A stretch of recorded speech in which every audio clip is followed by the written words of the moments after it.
Shavua Tov, on voit à la fin de la paracha de Vayetse que Yaakov dit à Lavan, s'il n'y avait pas le Dieu d'Abraham, mais Pachad Yitzhak, la crainte de mon père Yitzhak, tu m'aurais fait beaucoup de mal. Comment Yaakov appelle Dieu? Il l'appelle Pachad Yitzhak. Qu'est-ce que c'est que ce Pachad Yitzhak, la peur de Yitzhak? Si on veut voir, on voit dans le Rambam nous dit que il y a eu les 7 mitzvot de Noach. Après, Avraham Avinu, il a reçu Brit Mila, il a institué Shacharit. Et le Rambam dit que Yitzhak a rajouté, c'est-à-dire il a tenu ce que son père a fait, et il a rajouté Tfilat Mincha, et il a rajouté Maaser. Pourquoi? Simplement parce que si son père, ça lui suffisait une fila par jour, lui, il a besoin de renforcer cela, et il faut une deuxième fila par jour. Si son père, ça lui suffisait de mentionner le nom d'Hachem, d'inviter des gens, leur parler d'Akadosh Baruch Hu, lui, il a fallu aussi qu'il rajoute le Maaser, comme on l'a pris dans la paracha de Toldot, pour encore plus se rappeler que tout vient d'Akadosh Baruch Hu. Alors, qu'est-ce que c'est que ce Pachad Yitzhak?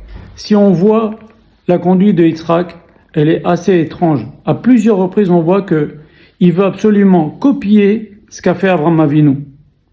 Alors, on voit par exemple que il a attendu 10 ans pour commencer à s'inquiéter, sa femme n'a pas d'enfant, il a attendu qu'elle soit en état de tomber enceinte, assez grande pour tomber enceinte.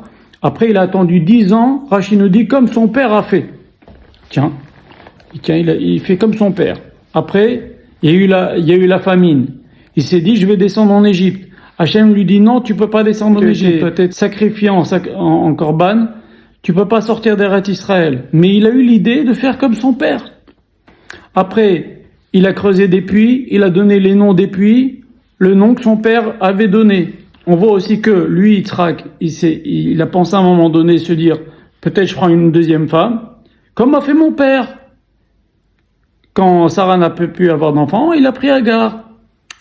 Après, il a dit non. On lui a fait comprendre que lui, il était apportant sacrifice à Hachem, il peut pas le faire. On voit que dans plein de choses, Yitzhak Avinu, il a voulu suivre le derer de Abraham. Et c'est ça, Pachad Yitzhak. Pachad Yitzhak, c'est quoi? C'est Yitzhak Avinu qui a voulu absolument tenir la voie de son père. Et toujours il se demandait, qu'est-ce que faisait mon père dans telle situation? Il y a la famine, il est descendu en Égypte, je vais faire la même chose. Il y a des puits, je vais leur donner le même nom, etc. Ah, d'un autre côté, on voit que dans le rêve de l'échelle, Akadosh Baruch Hu dit à Yaakov, je suis le Dieu d'Abraham et le Dieu de ton père Yitzhak. Hachem, il lui dit pas, je suis le Dieu d'Abraham et Yitzhak. Le Baal Shem Tov, il dit là-dessus, parce que Abraham et Yitzhak, comme vous le savez, ils avaient quand même un derer différent. Abraham, c'était le chesed, la bonté, donner aux autres. Yitzhak, c'était la rigueur, comme on l'a dit, Pachad Yitzhak, il avait peur de s'écarter du chemin de son père. Il a été très prêt à se sacrifier pour Hachem. Donc, on voit que chacun, il avait une façon de servir Hachem différente, mais quand même dans la lignée de son père.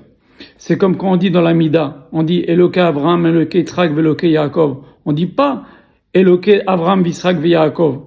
On dit les trois. Pourquoi? Parce que chacun, il avait une façon de servir Hachem. Mais sans s'écarter de la façon de conduire de son père et de son grand-père. Yaakov ne s'est pas écarté de la conduite de son père et de son grand-père. Yitzhak ne s'est pas écarté de la conduite d'Abraham. En fait, quand on voit le Srut Avot, on peut en profiter du mérite de nos ancêtres que si on se conduit comme nos ancêtres. Quelqu'un qui a un grand-père tzaddik, ok? Il veut le mérite de son grand-père qui le protège, etc. Mais si tu te conduis pas comme ton grand-père, tu peux pas.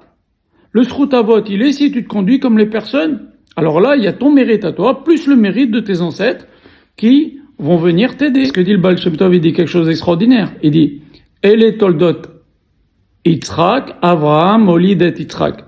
Voici la descendante de Yitzhak, c'est Abraham qui a enfanté Yitzhak.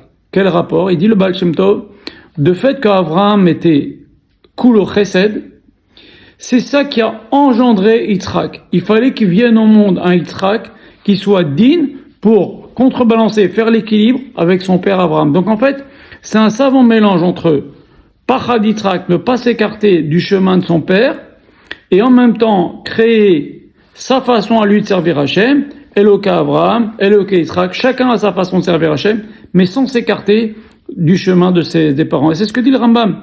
Yitzhak a rajouté, mais Yitzhak toujours il s'est demandé qu'est-ce que faisait mon père. Souvent vous entendez, on fait pas ça chez nous, on a l'habitude de faire comme ça chez nous, ok?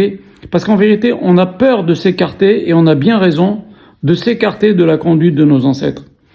Ils nous servent d'exemple, ils nous servent de barrière, ils nous servent, comme vous savez, sur les autoroutes, il y a des choses en fer là pour nous empêcher de sortir de l'autoroute. Eh ben, c'est des gdarim, c'est des barrières. On doit suivre le chemin de nos ancêtres. Et c'est ça, Pachad Yitzhak. Shavua Tov.